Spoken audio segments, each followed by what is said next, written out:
Welcome back to Steele and Vance. Striking fear into parents everywhere, social media, period. There you go.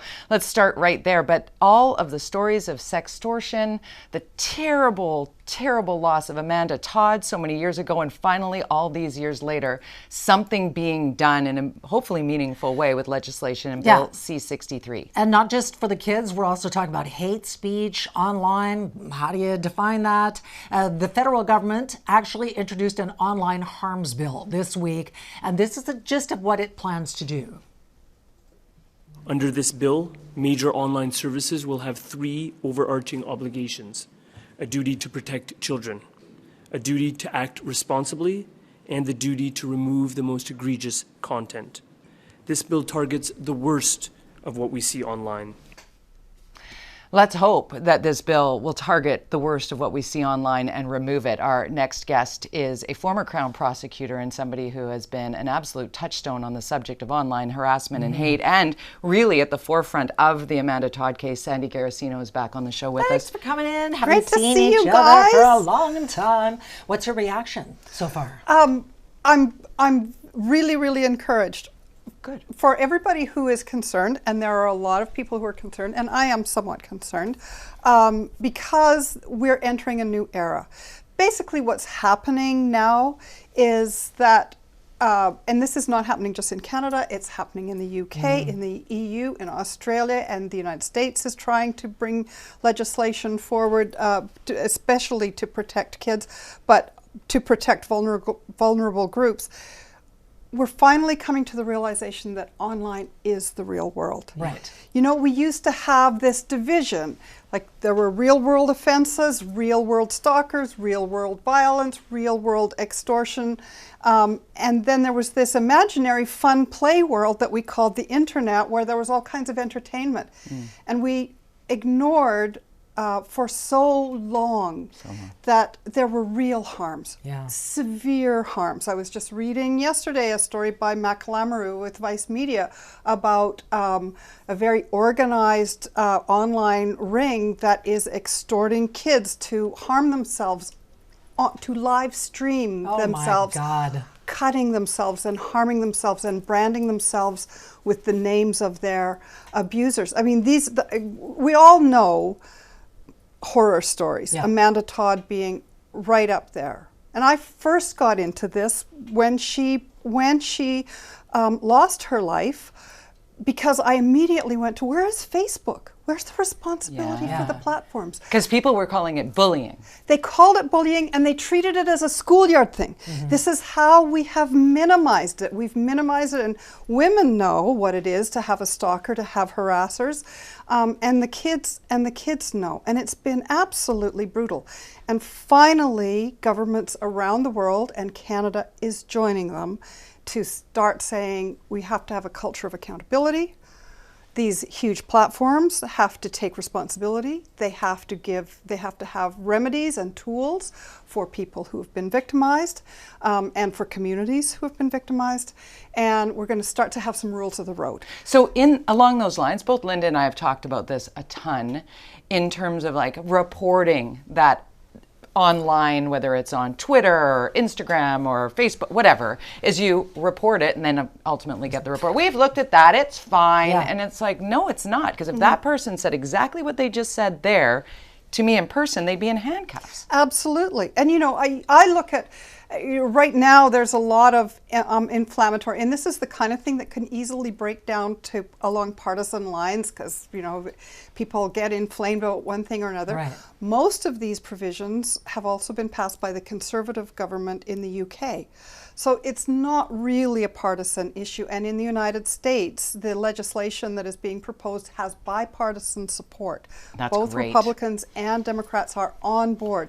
So I hope that we can try and take a deep breath and calm ourselves and not get too upset, because this is being brought in by a government that's, you know, Everybody's mad at. that draws a lot, that everybody's Everybody's mad at.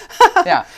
But sorry, go ahead. Well, I mean, the frustration is that you see these platforms and the people who are running these platforms, they want it to be a free and open town hall. Whatever free speech means, people have different definitions. So we are now going to have who decides what's hate speech, what's racist? I mean, it should be obvious, but it apparently is hard to figure this out when it comes to the wild, wild world of the internet. Well, and a lot of people, and as we know, a lot of racists are very adept at kind of couching and masking their language and kind of like using coded language. Right. So that's going to be an interesting issue. One of the things that the Canadian model has that most others don't have is an ombudsperson role.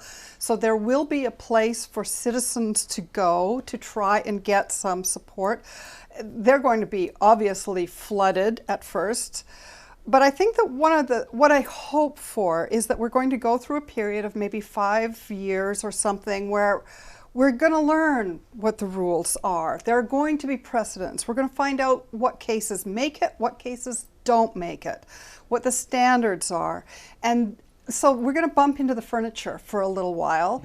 There are going to be mistakes. I am a bit concerned about potential government overreach, but in a lot of the more exceptional circumstances, there's been front page news on Globe and Mail today about anticipatory arrest. Right. Well, people who have experience in the real world, women who have experience with predators, stalkers, maybe abusive exes, we know this is a peace bond. This has been hundreds of years in our legal system. It's very well known. We're just adapting a lot of our tools to account for the internet, which we kind of always gave a pass to. Right. So a lot of these things are not that inflammatory. A lot of them are just adaptations of tools that are already there, and there's going to be a flood. Right. And perhaps an opportunity to say that the line first lives with stop. It's Yep. like, I want you to stop now. And if you say, I want you to stop now, and that person Yep. comes back at you again, there's my line. Yep. The line. Well, and the freedom that people think about freedom as being completely untrammeled. Well, look what complete freedom about guns has got the United States. That's a very We good do analogy we there. live in a real world. We bump into each other and we right. make way for each other and we get along. And sometimes we don't get to do everything that we want. We're not 3-year-olds. But the people who push People back act on like that, it, people right? People who have been push back on acting it. like Yeah. people have been acting like it. Here's the thing that I'm a little bit concerned about, though, as we're heading toward a federal election, whenever that is, who Yep. knows?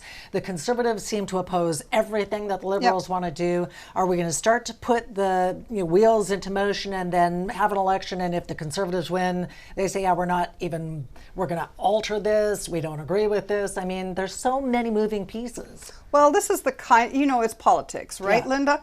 I mean, there's many a slip from the cup to the lip, as you know, in politics. Like they will say, oh, we're going to do one thing. Right. But I can pretty much guarantee, because parents are going to be involved, parents whose kids have been 100%. victimized. It's easy to get on your high horse and say this is terrible government abuse. If this gets passed, it's not going to get repealed because there's way too much international unified government action on both sides of the partisan divide. And that's, I think, worth punctuating again. You said it off the top that really Bill C-63, the Harms Act, is aligning Canada with, you said Yes. the UK, the EU, and Australia. So, And the United States has different measures, but they are starting to get there. Well, I think what has to happen is that we have to have you back. Yeah. We'll see what happens with the first few steps when there's a little bit more clarity around Yeah. how this is going to work and if it is working, and then we'll sort of parse out what needs to happen next and where they need to tweak. Yeah, But and there's going to be a lot of oversight, and the judiciary is going to get involved, and they're going to Right. call balls and strikes on this when the government overreaches. yeah, we're about how many years too late? Yeah. for me, But Little hey, bit. 8. Sandy Garossino, thank you so much for coming in. Thanks, Linda. Appreciate Thanks, you. Tori. Later on in the show, hotel room bookings, bit of an issue. It is indeed, and we're about 8 months away to the BC election, but oh no, the election, the unofficial race appears to already be underway, and it seems like the race for second place might be really the one to watch. CHEK's political correspondent Rob Shaw is up next. You don't want to miss it. Rob Shaw's got his crystal ball out. We've got our viewing party here for you. Who's in now? We got Josie in Surrey sending you a special hug. Oh, nice. Kelly in South Vancouver. Hi, Kelly. And Linda in New Westminster. And we also have Joan in Victoria. Thanks to everyone for watching. Somebody's going to win a great gift card today. BCRFA Cactus Club, $100 up for grabs. Stay tuned.